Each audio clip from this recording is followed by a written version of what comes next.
Me interesaba saber un poco acerca de usted, ¿no? ¿Cómo recuerda su niñez en Campana, por ejemplo? Era una familia numerosa nosotros. Sus hermanos. Claro, tenemos 8 hermanos, mi papá, mi mamá, así que era una vida muy linda, muy feliz tuve con tantos hermanos, jugando, divirtiendo, ¿no? Qué sé yo, con el frío, porque en el invierno es muy frío allá, jugando con todo, ¿no? Muy católico, mi madre fundamentalmente, entonces vivimos mucho la religiosidad también, los valores que tiene la religión.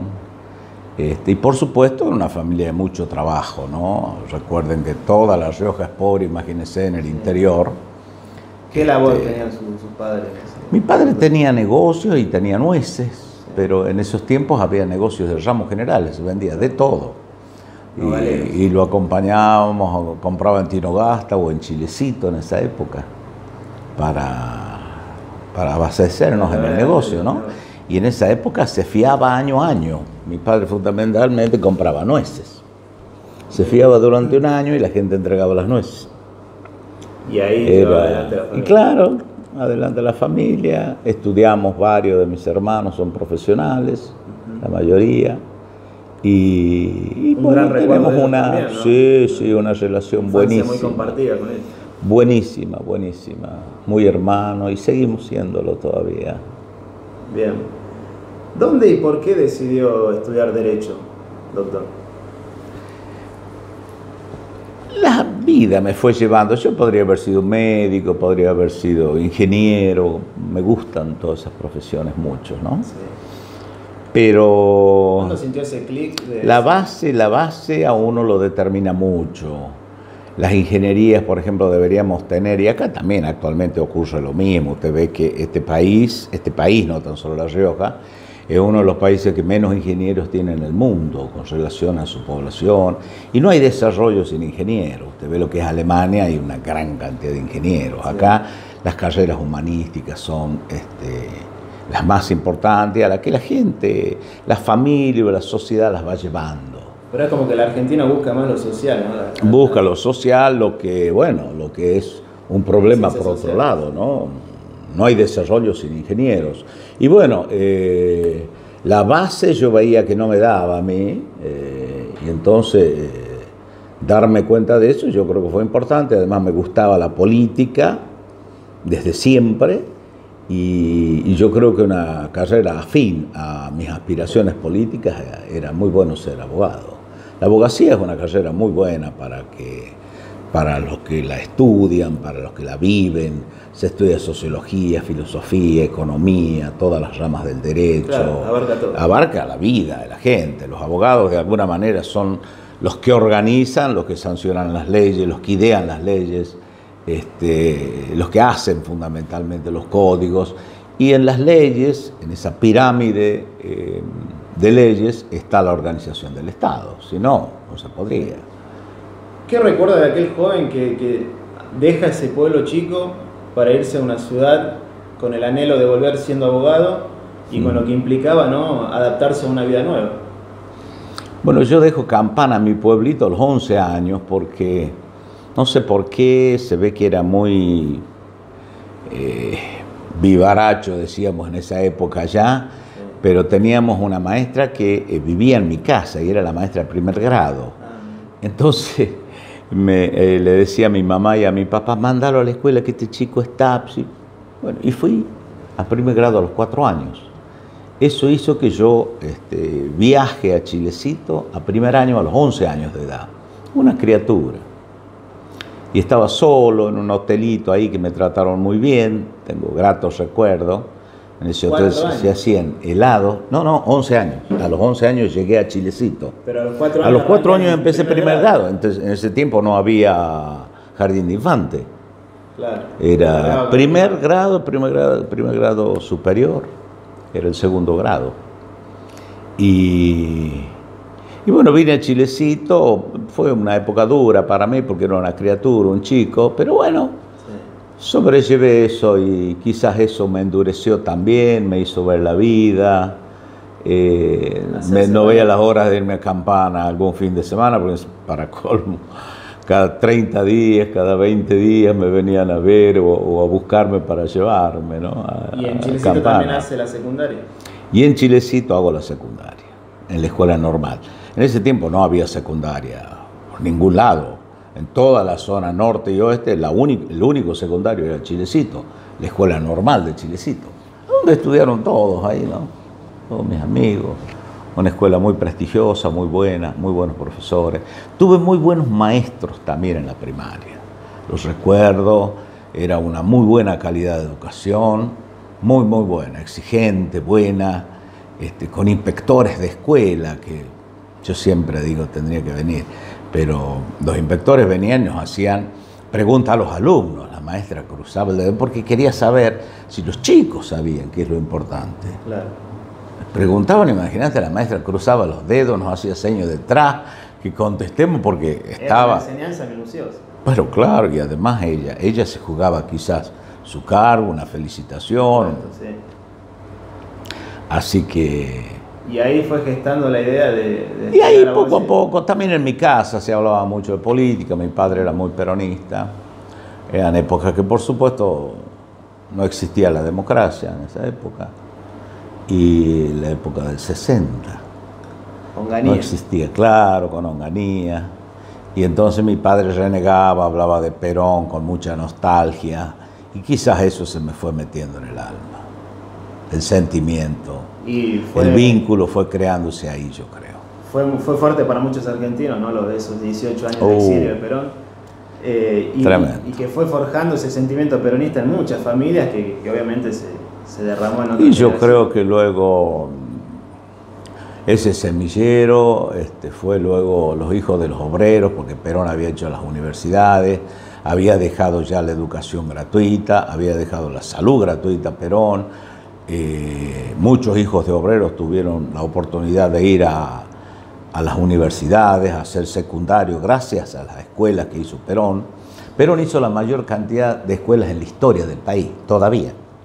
Y eso que éramos la mitad de los habitantes. Usted va en la misma Rioja, sí, a donde vaya hay una escuela de Perón. Mire acá la residencia de gobernadores, ahí era una especie de hotelería donde claro, iban los maestros, directores. Era como una fundación, ¿no? La de Eva Perón. Claro, pero básicamente era muy bien organizado. Venían los chicos del interior, dormían a donde es el centro administrativo y a su vez les daban clase y les daban de comer. Bueno, de hecho, el peronismo es quien ha decretado la gratuidad de la educación pública, así que... Claro, así que bueno, todo eso ha hecho y fue calando en mí el sentido de justicia que tenía el peronismo, de equidad que tenía el peronismo. Y bueno, era un sentimiento nada más. Y ya por ejemplo, en el propio secundario, ya tomé ahí, tenía profesores importantes como Jalil Amate, era un profesor extraordinario, reconocido, un autodidacta, me transmitió mucho. Él nos enseñó mucha historia, y eso que tenía otras materias, pero era un hombre maravilloso que nos enseñó educación, cómo escribir. Nunca un alumno de él iba a rendir, pero todos sabían. Todos aprobábamos sabiendo, porque tenía una pedagogía, una didáctica para enseñar impresionante. Cuando él veía que se le iban los alumnos, se distraían, que uno, la adolescencia, imagínate vos, con los chistes, los papelitos, las tizas que se tiraban. Antes eran medio tontos. Tecnología en esa época. Cero, así que... Se despistaba con una mosca. Y bueno, él nos decía, ustedes saben que los perros ven en blanco y negro. Y nosotros nos abríamos los ojos. Él lograba con eso captarnos y nos volvía a encauzar. Una pedagogía. Tremendo. Por ejemplo, él escribió un libro sobre las reglas de ortografía. Una de ellas es cuando voy, vengo y vuelvo, se escribe con B corta, menos cuando iba. ¿Cuánta falta se oye? y es todo. Realmente es muy fácil aprender Porque en el secundario los problemas de matemática, los problemas de ortografía, de lenguaje, son muy difíciles, y en la primaria. Entonces hace falta esos recursos para enseñarle a los chicos, tener la paciencia, entretenerlos. Bueno, esos profesores y esos maestros tenían ese compromiso enorme. Era otra época. Era otra época, por supuesto. Usted se recibe doctor en el año 76, ¿no? Claro, en el año 76, en febrero del año 76. ¿Qué significaba con la democracia? ¿Qué significaba salir de la universidad en aquel entonces con un título? Año 76, donde Argentina estaba viviendo o iniciando uno de los procesos más nefastos de su historia, como fue la última dictadura cívico-militar, ¿no? Así es. Yo fui en el 71 a estudiar y rendí una materia, Introducción al Derecho, y me dediqué a política de lleno, pero de lleno. ¿Ya militaba en la universidad? Militaba ya en la universidad, pero ya no estudiaba, entonces le dije a mi padre que me tenga paciencia, que no me mande más plata, porque me dolía en el alma un cheque que me llegaba, en ese tiempo llegaban por el correo, y que yo había conseguido un trabajo que era mozo en la universidad, en el comedor universitario, llegué a jefe de mozo. Y bueno, me dediqué a estudiar hasta que llegó Perón, en el 73. Y ahí empecé a estudiar. Rápidamente, y 3 años y pico, hice la carrera libre. Así soy de loco, le metí 14 horas por día, porque en esos tiempos había que estudiar para rendir. Hoy muchos autores como Insaurralde y compañeros como los Stubrin del radicalismo, todos eran compañeros míos, como fueron varios gobernadores, senadores, diputados. Esa Universidad de Santa Fe, ahí nace el alfonsinismo también, así que nosotros teníamos una fuerte lucha ideológica con los de izquierda, que era el Partido Comunista, que estaba muy en boga en esa época, el peronismo, que éramos nosotros, y por supuesto el radicalismo, que de alguna manera era mayoría. Y eran los que eran populares en esa época. Eran populares porque estaban con los militares y bueno, gente de plata. Así que nosotros teníamos mucha discusión ideológica con la izquierda, básicamente. Claro. Porque a ellos ideológicamente nosotros los mirábamos ahí, claro, con el trotskismo, con el comunismo. En esa época estaba muy de boga Mao. Bueno, Perón leía mucho a Mao. Claro, Perón lo leía a Mao y Mao lo leía a Perón. Sí, era mutuo. Así que, bueno, y de ahí me recibí un mes antes del golpe de Estado. Un mes antes del golpe de Estado. Y ahí empezó otra vida para mí. ¿Volvió a La Rioja? Volví a La Rioja y había muchas persecuciones, muy feo. Me fui a Comodoro a vivir un tiempo, no me gustó. Tenía un hermano allá muy feo, muy frío. No había trabajo para abogados, ni menos. Yo tenía ya parientes presos. Y de ahí me fui a Misiones también, a vivir un tiempo. Una vez recibido ya, ¿quería dedicarle a la profesión o sentía que su camino ya era seguir militando en la política desde la perspectiva ya profesional? No se podía militar en política en esa época. Se andaba escapando uno. Yo me iba al sur, me fui a Misiones, porque realmente la gendarmería en ese tiempo, el ejército, eran muy duros. La policía hacía de soplones en esa época, te venía la gendarmería. Estábamos muy custodiados, yo con parientes presos, 5 años presos. Así que bueno, trataba de irme para algún lado. Eran tiempos de terror y de angustia, de desaparecidos, de muertes.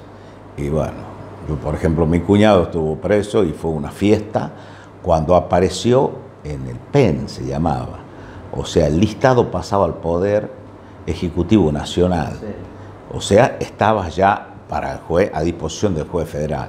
Porque te tomaban preso y no aparecías como preso. Y la gente iba a reclamar y el que no aparecía en la lista, desaparecía. Así que fue una fiesta. Claro, no está. Está de viaje. Y así que bueno, fue una alegría enorme que él haya aparecido. Me acuerdo, hicimos una fiesta y bueno, esperamos 5 años para que lo dejen en libertad, ¿no? Y mi familia, mis hermanas, un sufrimiento grande fue de esa época. Poca, pero eso también no fue arraigando un sentimiento tremendo a la juventud peronista. Te curte De injusticia, sí. Por eso, yo muchas veces veo que hay problemas, dicen, estos no son nada, estos problemas. Para los que tuvo el peronismo, para los que tuvo la Argentina. Y el Problemas muy graves. los muertos. El 99% de los muertos lo ha puesto el peronismo. El 99%. Miles y miles de muertos, Siempre desaparecidos, torturados. El peronismo lo hizo. Ha puesto su gente. La militar. Y siempre volvió. Cuando estuvo ya en La Rioja, sintió que era el momento ya de, con el advenimiento de la democracia, bueno, consigue su ocupar inmediatamente. su primer cargo político. Claro, inmediatamente me presenté a elecciones, pues yo vivía en Famatina y... Como legislador de su departamento. Sí, y gané la elección, muy dura elección fue, porque imagínate, estaban todos los viejos peronistas y un changuito nuevo en esa época que quiera ser diputado del departamento, fue muy duro, pero bueno. ¿Con cuántos años? No era tan joven tampoco, tenía 29 años yo, claro. Pero 29 o 30 años tenía. Pero el asunto que era desconocido para el mundo peronista, de los viejos peronistas que habían quedado hace tantos años. Así que bueno, pero... Las nuevas generaciones. Claro, pero conseguí ganar la interna en esa época y luego conseguí ser diputado ganando con los pueblos del norte. Así que... Y de ahí tuve cargos electivos durante 34, 35 años, ya ni sé cuántos años tenemos. Justamente eso también le quería preguntar, bueno, teniendo en cuenta que ha sido vicegobernador en 3 oportunidades, también ministro coordinador de gobierno, ¿cómo vivió ese proceso? ¿Cuándo sintió usted que después de haber llevado esas gestiones de vicegobernador, de ministro coordinador, cuándo empezó a trabajarlo interiormente que podía ser gobernador de la provincia? Yo tuve una época de mucha desazón. Vivía el peronismo, fue muy lindo cuando Menem ingresó en el 83, porque ahí hicimos los colegios secundarios, hicimos cosas muy buenas para la gente, pero yo veía que no tenía cabida. Imagínate, un diputado de Campana del departamento de Famatina, acá no lo conocía nadie, no lo quería nadie, ni te dejaban entrar. Claro. Nadie. Era del interior profundo. Claro, olvidado. ¿Y de dónde viene? De Campana. Mirá vos, se hace el agrandado, me decían. Y bueno, empecé a hacer amigos acá, a tratar de liderar un poco, a presentar proyectos, a hablar, a ayudar gente. Y fui escalando así, fui presidente del bloque varias veces, vicepresidente de la Cámara, tenía varias comisiones, yo siempre en la legislatura, y militaba mucho, ayudaba mucho a mis compañeros. Su fuerte. Sí, aunque no es lo que me gusta, aunque no es lo que me gusta. Ah, no. No. Sí, Yo soy para administrar. Sí. Y bueno, luego Menem gana la presidencia, yo presenté acá por primera vez la reforma de la Constitución en La Rioja, invitamos acá y yo presenté la reforma. Lo trajimos, empezamos la idea acá de la reforma constitucional para la reelección de Menem, y yo hice esa reunión y vinieron de todos lados del país a esa reunión. Y entonces ese tiempo lo invitamos a Corach. Bueno, yo ya por supuesto teníamos la venia de los Menem, que en ese tiempo estaba Eduardo, Corach, Bauzá, que eran los hombres importantes, y Carlos. Bueno, empezamos toda una historia enorme ahí, y luego logra ser presidente. ¿Cómo era su Menem. relación en ese momento con Carlos y con Eduardo? Era cariñosa, pero no podía entrar. Que usted dijo que él no era el preferido de Carlos en esa época. Es cierto, yo nunca estuve. ¿Cómo era esa relación también con Eduardo? Era buena la relación con Carlos, pero para nada me tenían en cuenta, para nada. Y después yo busqué relacionarme con Eduardo, bueno, en fin, como para tener algo de vigencia, para poder trabajar en política. Pero bueno, Carlos después se fue a La Nación Eduardo también. Eduardo también, y acá quedamos, los que quedamos, y bueno, fue un tanto desordenado porque la provincia no había quedado bien, de allá nos mandaban plata y no llegaba a la provincia, fue un drama tremendo. ¿Con Arnaudo de gobernador? Pues, claro, Arnaudo gobernador, yo era vice de él. Pero Arnaudo una buena persona, un buen hombre. Lo que pasa es que eran tiempos muy difíciles, el país estaba quebrado absolutamente. Veníamos de la crisis de la Alfonsín. Veníamos de la crisis del 5.000% de inflación. Ahora se quejan por el 20% anual. Nosotros teníamos el 5.000% de inflación, lo tomó Menem al país. No existía la soja, el petróleo valía $13, ahora por lo menos vale 50. Hubo un momento que valía $120 el barril. El país no exportaba, estaba muy mal. Y Carlos, yo siempre digo, nadó en un tsunami y lo sacó al país. Después el segundo periodo no fue tan bueno, ya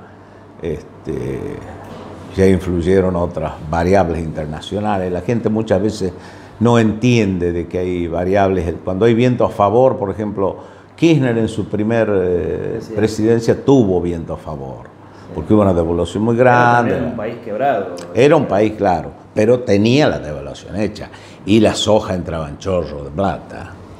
Pero lo que hizo Kirchner fue muy bueno porque inició una transformación de mucha justicia, industrializando y de crecimiento. El crecimiento del país en la época de Kirchner era del 7, del 8, por eso se hablaba de crecer a tasas chinas.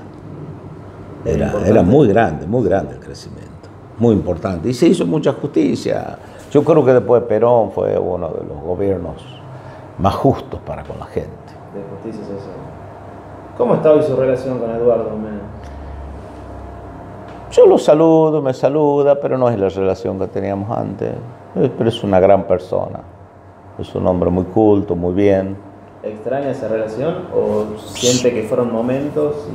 Sí, extraño la relación realmente, porque a esta altura de la vida es un hombre bueno, con una familia excelente, así que algún día quizás podamos volver a reencontrar esa relación. ¿Con Carlos? Con Carlos excelente la relación. Yo me preocupé por darle una cobertura a Carlos Mena. Era muy injusto la persecución que tenía Carlos, y logré que se le dé una cobertura durante mis gobiernos y lo hicimos. Y ahora le erramos por nada con Carlos. ¿Recibía presión usted cuando era gobernador para soltarle la mano, digamos, a Carlos Menem? Indirectas siempre, nunca directas. Sí, siempre indirectas, sobre todo el periodismo, Siempre cuando hay un diario, hay gente importante, hay políticos atrás de eso, siempre. Los diarios, toda esta gente no son autónomos, hay intereses atrás. Lo voy a llevar un poquito más atrás, doctor. ¿Cómo recuerda usted el 13 de marzo del 2007? ¿Cómo vivió esa jornada día a día, minuto a minuto, de lo que ocurría aquí en la ciudad, en la capital, en la provincia? Y la inminente destitución de... Bueno, fue muy vertiginoso, pero ya veníamos... Recordamos esa imagen de la camioneta quemándose frente a la Segovia. Sí, estábamos muy bien preparados ya nosotros. Tomando la legislatura. Sí, pero lo que queríamos era básicamente aprovechar una época de bonanza que tenía el país con Néstor Kirchner. Yo tampoco al principio... Kirchner no me miraba muy bien, ¿no? Pero yo lo que quería era elecciones libres nuevamente. Y lo que logramos fue eso. Elecciones a los 3 meses dimos elecciones. Nosotros tomamos el gobierno ahí, se destituyó la legislatura, destituyó al gobernador, pero nosotros llamamos a los 3 meses a elecciones libres y de solo gobernador, cosa que no haya nada más que se meta. Claro. Y bueno, ganamos muy bien las elecciones esas. Y de ahí empezó otra historia. Yo ya tiempo atrás me había enfermado también, y ya cuando me enfermé ahí me quedé como un año en mi casa, ya ahí pensé en ser gobernador, ahí enfermo. Digo, si me Justo curo... cuando había bajado unos cambios, dijo, Sí, sí. vamos por la gobernación. Ahí me dije, ya conocía bien La Rioja. Yo soy una de las personas que, gracias a Dios, llegué después de muchas luchas al poder, llegué después de muchas luchas a la gobernación, porque llegué preparado, conociendo todas las dirigencias, conociendo todos los rincones y preparado, sabiendo qué iba a hacer. Era su momento. Yo sentía que estaba listo.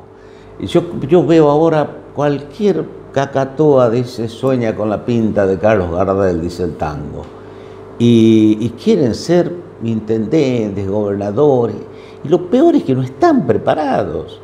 Ni están preparados ellos, ni tienen equipo. La formación que requiere. No mencionan lo que es la administración, la provincia, que atrás de todo eso está toda la gente, toda.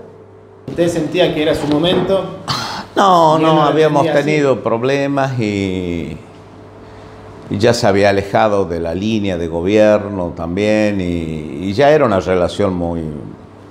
Yo soy muy frontal, voy y hablo y digo, bueno, hasta acá llegué yo y ya era una relación que no teníamos contacto casi. ¿Recuerda de y yo lo que quería era elecciones. Elecciones. No quería irse. No quería, claro, y yo quería elecciones porque era el momento y él no quería, por supuesto, elecciones, así que a tal punto que yo creo que Néstor Kirchner tampoco pensaba ni creía en eso.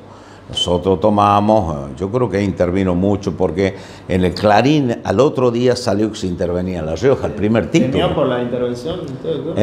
No. ¿Temía por la intervención federal? No, estaba muy jugado. Si se intervenía, se intervenía. ¿Había mucho diálogo con el presidente en ese momento? No mucho, pero yo le decía que yo quería llamar. Y yo creo que cuando hice mi conferencia de prensa, siendo gobernador interino en ese momento, y llamo a los 3 meses de elecciones, yo creo que ahí creyó. Ahí creyó. Y ahí cambió todo. Pero ya habían pasado muchas épocas de las bonanzas de Néstor Kirchner. Pero lo mismo, a pesar de eso, ya era hicimos... fuerte de la política. Sí, ya era antes fuerte en la política yo. Yo ya... No, digo, el presidente ya tenía una gestión. No, tenía una gestión tremenda, Néstor Kirchner. Imagínate, tenía superávit por todos lados y tenía plata por todos lados, Kirchner. Y yo veía que nosotros no hacíamos nada acá. Era el momento. Y pensar que asumió con más desocupado que... Y claro. Y en ese tiempo ya vi que, por ejemplo, San Juan tenía un desarrollo tremendo, otras provincias y nosotros nada. Y fue una pelea también por el poder, pero básicamente ideológica y de administración. En la vida hay muchos momentos que hay que luchar, ideológicamente, hay que luchar por la gente, por objetivos, pero hay otros momentos en la vida que hay que administrar y aprovechar el momento. ¿Un amigo entrañable, el Flaco Gioja? Sí, muy buena persona. Pero él luchó por su San Juan siempre. Sí. Por su San Juan siempre. Bien peronista. Bien peronista y además nosotros con San Juan desde los tiempos de Sarmiento que nos miramos de reojo. Y yo todavía los miro de reojo porque han tenido con Sarmiento, La Rioja tuvo su más enconado adversario. Luego la llevan también a la señora del Chacho, presa, la tuvieron ahí, a Victoria. Luego en el tiempo del proceso nos quitan el Valle de la Luna, nos quitan gran parte de los cerros llenos de minerales que ahora tiene Gualcamayo, todo eso era de La Rioja. Y claro, pero toda esa parte era de La Rioja. ¿Usted sabía que, por ejemplo, Talampaya y el Valle de la Luna eran de La Rioja? ¿Y cómo se pierde esa tierra? Y se pierde por un decreto de Onganía. Se pierde por un decreto de Onganía. ¿Y quién se le podía oponer? Dividió ahí. Y ahí le dejó a San Juan. Nosotros, imagínense, tendríamos un parque enorme. Pero también nos quitaron gran parte de la cordillera ahí. A donde están las minas de Gualcamayo, todo eso era La Rioja. Hasta el Potro, todos cerros que están muy arriba ya, cerca de Chile, que eran muy ricos. Y ya se sabía, porque Perón había estudiado toda esa parte de la minería. Ya se sabía. Así que Onganía, cuando dividió, no solamente dividió el tema de Talampaya con con el Valle de la Luna, sino que nos agarró toda esa parte La cordillera. de la cordillera. Pero bueno, es la historia. Pero yo con el Flaco Gioja, para volver a estos estados de este tiempo, digo, no, una relación hermosa, muy buena persona. Pregunto por Gioja porque él también era un amigo cercano a Néstor Kirchner en ese momento. Muy cercano. Él aprovechó bien. Él en ese tiempo que estaba más acá, hizo las rutas, los diques, desarrolló la minería, aprovechó al máximo, que era el momento. Y era un hombre fuerte dentro del PJ, Gioja en ese momento. Sí, muy amigo. De Néstor. Muy amigo de Néstor. Amigo de Néstor. Y le fue muy fiel y leal también. Y todavía lo sigue siendo, con Cristina, Gioja. Trayéndolo un poco, bueno, de nuevo a lo que ha sido su etapa ya cuando inicia como gobernador. ¿Qué sintió usted en ese momento que le podía aportar? Primero a La Rioja y después al peronismo, llevar como vicegobernadora a Teresita Luna. En ese tiempo, cuando uno está ahí y hace cuentas, vos no pensás tanto en lo que te va a aportar. En ese momento vos querés ganar la elección. Yo sentía que era una persona joven, era mujer. Tenía mucho voto femenino. Podía atraer el voto femenino. Sí. Era simpática, era un presentable ante el electorado, porque el electorado cuando te va a votar, imagínate, en el caso de Teresita Luna, no la conocían. Claro. Entonces tenés que presentar una persona agradable, que la gente la mire con agrado, porque hacerla conocer por todos es una cosa imposible. Sí. Entonces la elegimos por esas condiciones y bueno, ganamos con ella. Los Luna, eran muy activos. ¿Cómo fue como vice? No, la relación fue buena, sí. Y hoy distanciados. Pero por este problema último nada más, pero siempre tuve una buena relación, siempre. Hoy distanciados porque, bueno, por los hechos de público conocimiento, pero ella siempre ella se portó bien siempre con el gobierno nacional, que era mi preocupación cuando fue senadora. Lo mismo que Alberto, también se portó muy bien con Kirchner, él,